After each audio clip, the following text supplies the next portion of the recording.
कंपनीने सांगण्यात आलं होतं की 400 ते 450 पर्यंत आरामशीर रेंज देईल, पण मला मग ते कारण आहे का विकायला काढण्याचं? आहे अजून पण आहे. अजूनही कारण आहेत कशी नसेल ते नाही देत. अजूनही रेंज कमी होऊन नाही जाते देत. गाडीची. त्याच्यामध्ये सिस्टम मध्ये ते लोड होतं आणि जर ते काउंट जास्त झाले तर कंपनी वॉरंटी वॉइड करते. तुम्हाला सर्व्हिस रिलेटेड आहे हा. की सर्व्हिसिंग मध्ये Lightning मध्ये Okay. ऑटोमॅटिक पूर्ण जे डिस्प्ले आहे पूर्णपणे ब्लॅक होत जातं. जी सिएरा आहे तर Sierra. सिएरा मध्ये सुद्धा लोकांना त्या इन्फोटेनमेंट स्क्रीन फक्त 2च वर्ष झाले गाडी घेऊन एवढी 16.5 लाखाची गाडी घेतली आणि विकायचं कारण काय एवढा लोक? विकायचं माझं पहिलं कारण असं आहे, आपला सुद्धा कंप्लेंट रेज आहे, पण अजून पण कंप्लेंट क्लोज झालेली नाही. बिलकुल नाही. बिलकुल कारण की बिलकुल नमस्कार, आज आपण टाटा पंच ईव्हीचा रिव्ह्यू नाही करणार आहे. आज व्हिडिओ खूप स्पेशल आहे कारण की आज आपण काय करतोय, एक ईव्हीचा रिअल ओनरशिप रिव्ह्यू तुमच्यासोबत शेअर करणार आहे, स्पेशली टाटा पंच ईव्हीचा. आता ही गाडी घेऊन म्हणजे माझ्या मित्राची गाडी आहे, तो आपल्यासोबत स्वतः इथे आलेला आहे. ही गाडी घेऊन त्याला जवळपास 2 वर्ष झाले आणि 2 वर्षातच त्यांनी ही गाडी विकायला काढली आहे.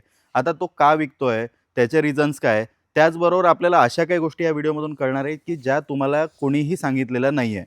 म्हणजे कंपनीसुद्धा सांगत नाही किंवा मग कोणी एक सेल्स ॲडवायझर तर नाहीच, कोणी म्हणजे कार रिव्ह्यूसुद्धा एक जे ह्या गाडीला घेऊन समजा 4 दिवस 5 दिवस टेस्ट करतात ते सुद्धा या गोष्टी सांगू शकणार नाही, ज्या गोष्टी एक खरोखर एक मालक सांगू शकतो. मी तुम्हाला इंट्रोड्यूस करतो आकाशला. आकाशचं वाळूजमध्ये एक प्लांट आहे, त्याचा डेलीचा रन भरपूर आहे, त्यामुळे त्यांनी ईव्ही कन्सिडर केली होती पेट्रोल डिझेल गाडी कन्सिडर करण्यापेक्षा. तर आता आपण आकाशकडूनच ऐकूयात सगळ्यात पहिले तर की त्यांनी पहिला प्रश्न जो आहे माझा की तू ईव्ही का घेतली? म्हणजे माझं डेलीचं समजा एक साधारण 40 किलोमीटर रन आहे. तर Okay. म्हणजे पेट्रोल आणि डिझेलचा तो खर्च वाचवण्याच्या हिशोबाने मी ईव्ही कन्सिडर केला. अच्छा. हां. आणि म्हणजे जर का समजा आता तू डिझेल गाडी घेतली असती, आता ही गाडी तुला कितीला पडली? ही गाडी मला 16.5 लाख. 16.5 lakh on road. हे टॉप एंड मॉडेल आहे टॉप एंड मॉडेल. आणि सगळ्यात मोठं बॅटरी पॅक जे ऑप्शन हा, याच्यामध्ये अवेलेबल बरोबर आहे. होतं ते हेच मॉडेल आहे. तेच पुढे तर मी याला विचारणारच आहे की यांना कितीची रेंज या गाडीची सांगण्यात आली होती, त्याचबरोबर रिअल लाईफमध्ये ही गाडी काय रेंज देते आणि काही अशा गोष्टी आहेत की ज्या कोणीही सांगत नाही. आता दुसरा प्रश्न माझा असा आहे की आता ज्या वेळेला तुम्ही ईव्ही घेत होतात तुम्हाला तर त्यावेळेला दुसरे काही ऑप्शन तुम्ही डोक्यात ठेवले होते? दुसरे मी MG ची पण कॉमेंट म्हणून ती एक ऑप्शनला बघितली होती. ओके. पण मला त्या दोन्हीच्या त्या टायमिंगला की जेव्हा मार्केटमध्ये त्या 2 गाड्या होत्या त्या दोन्हीमध्ये ही जास्त बेटर वाटली होती मला. अच्छा. म्हणजे रेंज म्हणा, समजा बाकी गाडीचा कम्फर्ट वगैरे ह्या गोष्टीनुसार. अच्छा अच्छा. आणि रेंज पण त्यांनी जसं सांगितलं त्या दोन्हीच्या कंपॅरिझन मध्ये हिचं जरा मला जास्त वाटलं. रेंज जास्त सांगण्यात आलं हां. होतं. ओके. मी ऍक्च्युली तुझ्यासाठी क्वेश्चन्सची लिस्टच बनवून आणलेली आहे अच्छा. किंवा तुला म्हणजे कारण की काय आपल्या ऑडियन्सला क्लिअरली माहिती मिळाली बरोबर. पाहिजे की एक रिअल ईव्ही युजरला रिअल लाईफमध्ये काय प्रॉब्लेम्स येतात, त्याला कोणत्या गोष्टीला सामोरं जावं लागतं. आता माझा दुसरा प्रश्न असा आहे आकाश तुझ्यासाठी की आता म्हणजे ही गाडी ज्यावेळेला तू घेतली त्यावेळेला तुला कंपनीकडून काय रेंज सांगण्यात आली होती? मला कंपनीने सांगण्यात आलं होतं की 400 ते 450 पर्यंत आरामशीर रेंज देईल, पण Okay. मला हालाकी तेवढी रेंज भेटलेली नाही. नाही भेटत. नाही. तर रिअल लाईफ मध्ये काय रेंज देते ही गाडी? फुल अं, चार्ज केली समजा तू तर काय रेंज जर देते? समजा 100% फुल चार्ज झाली तर हां. मला 280 ते 299, ऍक्च्युली पूर्ण 300 पण नाही, 299च. हा, एवढी कमी रेंज एवढी कमी आणि range. सांगितली होती 400 ची 450. आणि म्हणजे रिअल लाईफ 150 चा मध्ये फरक देते फक्त म्हणजे हा एवढा फरक.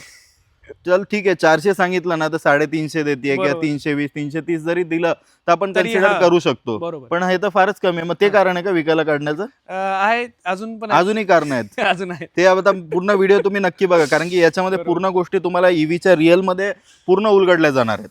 आता माझा दुसरा प्रश्न आकाश असा आहे की ह्या गाडीचा कम्फर्ट कसा आहे?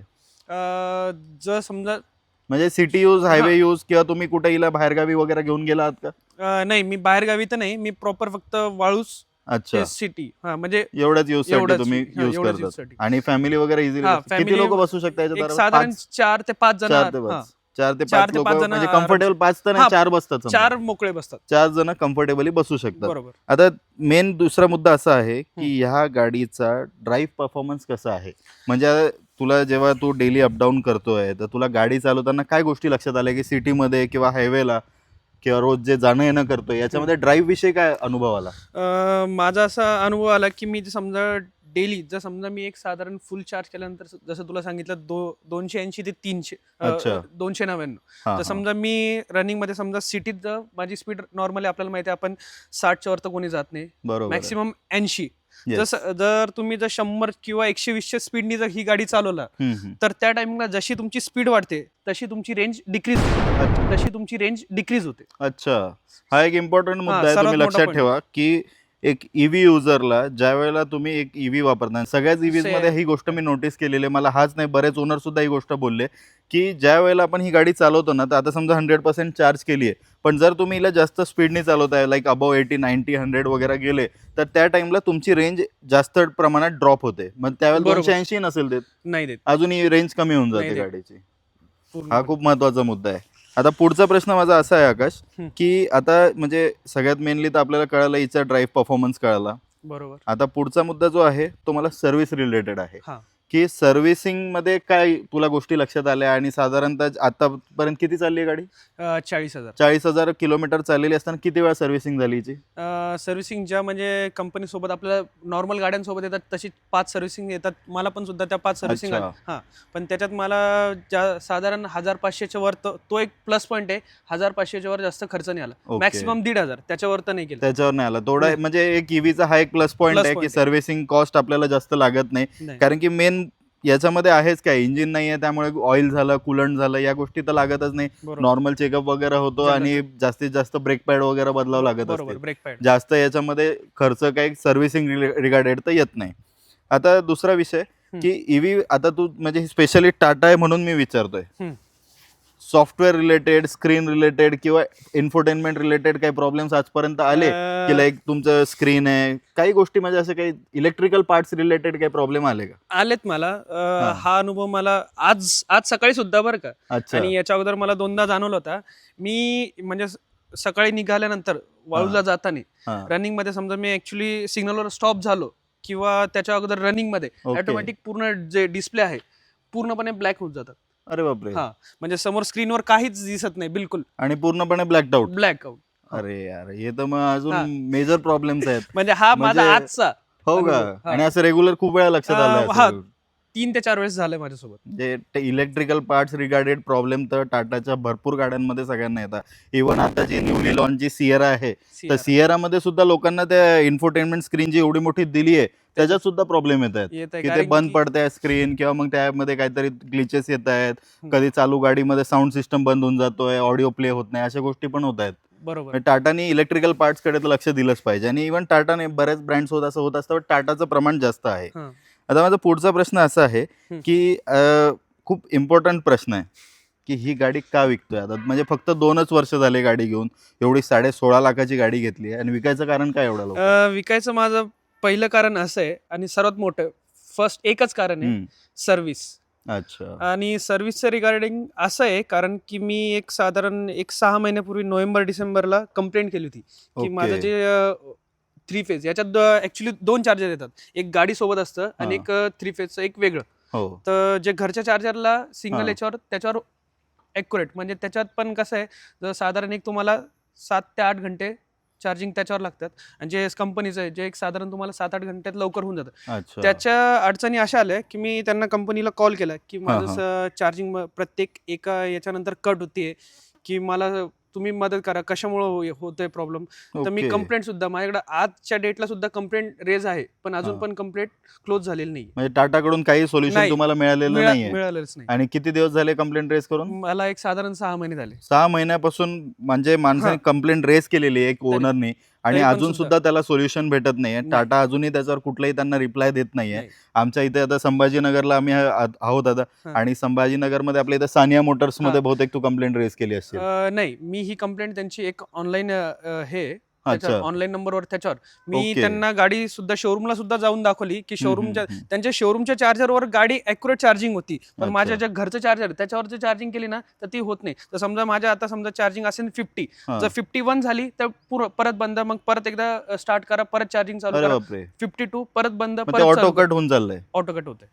म्हणजे याचं काही त्यांनी काही उत्तर नाही दिलं सर्व्हिस सेंटर कडून? नाही, येईल माणसं, फोन करू, नंबर कंप्लेंट आहे तुमची, पण अजूनही कोणी आलं नाही आणि काही ऍक्शन त्याच्यावर घेण्यात नाही आली. सो शेवटी वैतागून या ओनरने गाडी विकायचा निर्णय घेतलेला आहे. पण तुला आता एक गोष्ट सांगतो रियालिटी, बरोबर. की ईव्हीची सेकंड हँड कार मार्केटमध्ये डिमांड फार कमी आहे. हे ऑडियन्सला सुद्धा कळलं पाहिजे म्हणून तुम्हालाही सांगतो. बिकॉज काय होतं, एक जर मी स्वतः बायर आहे, मी जर सेकंड हँड गाडी घ्यायचा विचार करतोय तर मी ईव्ही घेताना हा विचार करेल की यार त्या गाडीचा बॅटरी पॅकचा काही प्रॉब्लेम असेल का, बरोबर. चार्जरचा काही प्रॉब्लेम असेल का, किंवा काही इश्यू असेल का.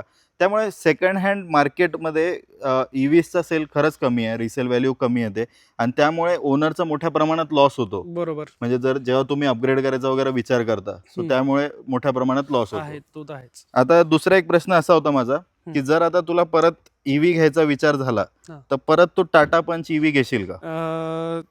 बिलकुल नाही.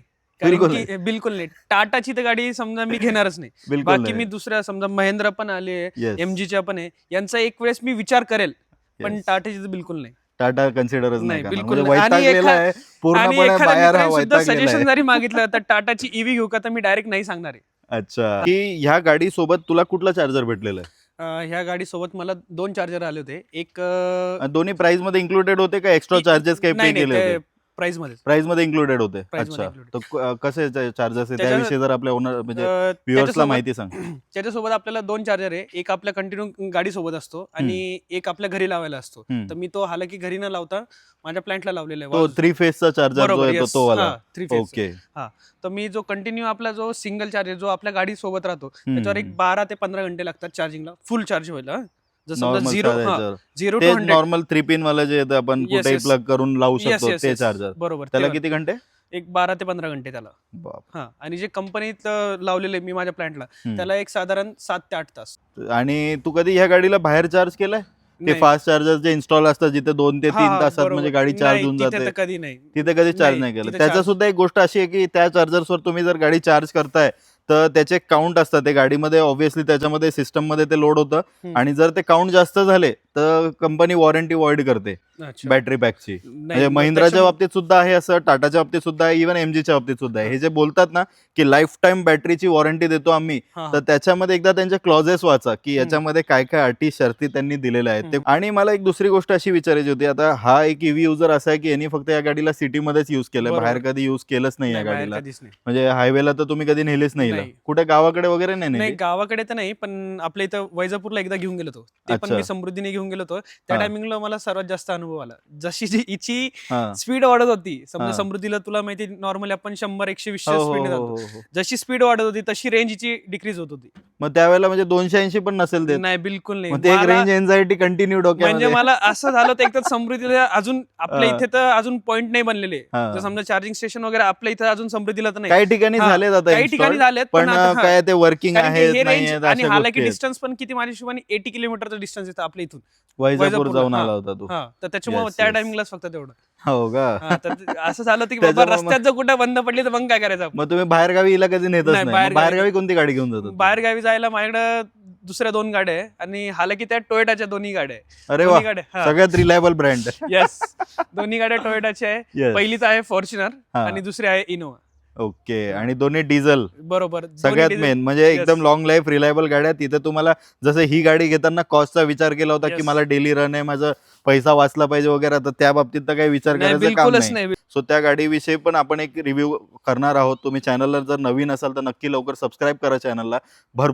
चॅनलवर भरपूर कंटेंट येणार आहे आणि त्याच्यामध्ये आपण काय करतो, एक तर गाडीचा रिव्ह्यूज तर आहेच, रिव्ह्यू भरपूर ठिकाणी होतात, बट एक रिअल ओनरशिप एक्सपिरियन्स जो असतो ना, जो एक ओनर सांगू शकतो, हे तुम्हाला दुसरं कोणीही सांगू शकत नाही. सो त्यामुळे हे खूप इम्पॉर्टंट असतं. आता जसं एक महत्त्वाचा प्रश्न माझा राहिला, हम्म. तुला जर का समजा परत ईव्ही घ्यायचा विचार असला किंवा तू आता ही गाडी विकणार आहे, बरोबर. ठीक आहे, याचं जे काय प्राइस येईल आपल्याला ती येईल, हा. आपण विकली ही गाडी, हा. तर याच्यानंतर तू ईव्ही घेशील? 90% तर नाही. अच्छा.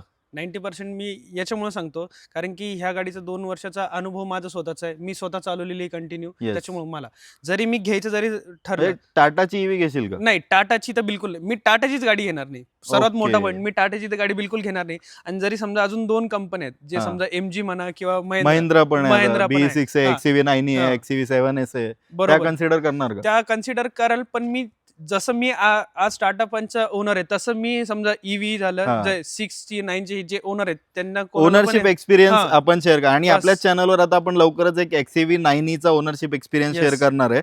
एक ओनर आहे, माझाच एक जवळचा मित्र आहे, बरोबर. त्याच्याकडे XCV 9 आहे, जवळपास 1.5 वर्षापासून तो गाडी वापरतोय. तो सुद्धा व्हिडिओ खूप इम्पॉर्टंट असणार आहे. जर तुम्ही आता जसं टाटाचं तर तुम्हाला कळालं EV मध्ये, पण जर तुम्ही महिंद्राचा विचार करत असाल इव्हन हा. तो सुद्धा, हा. तर तो व्हिडिओ आपल्या चॅनलला लवकरच येणार आहे. तो व्हिडिओ सुद्धा आपण नक्की बघा. चला तर आपण आता हा ओनरशिप एक्सपिरियन्स व्हिडिओ इथंच एंड करूया. तुम्हाला जर व्हिडिओ आवडला असेल तर नक्की लाईक करा, तुमच्या प्रतिक्रिया कळवा, तुमचे काही प्रश्न असतील EV विषयी किंवा आणखी कुठल्या गाडीविषयी तुम्हाला माहिती हवी असेल तर तुम्ही कमेंट करू शकता, मला मेसेज करू शकता. माझ्या चॅनलमध्ये मेल ID सुद्धा दिलेला आहे, तिथं सुद्धा आपण मेल करू शकता आणि इंस्टाग्रामला सुद्धा तुम्ही DM करू शकता. आणि त्याचबरोबर तुमचा सपोर्ट असणं खूप गरजेचं आहे, त्यामुळे चॅनलला नक्की सबस्क्राईब करा, बेल नोटिफिकेशन क्लिक करा आणि व्हिडिओ पूर्ण बघितल्याबद्दल धन्यवाद. Thank you so much.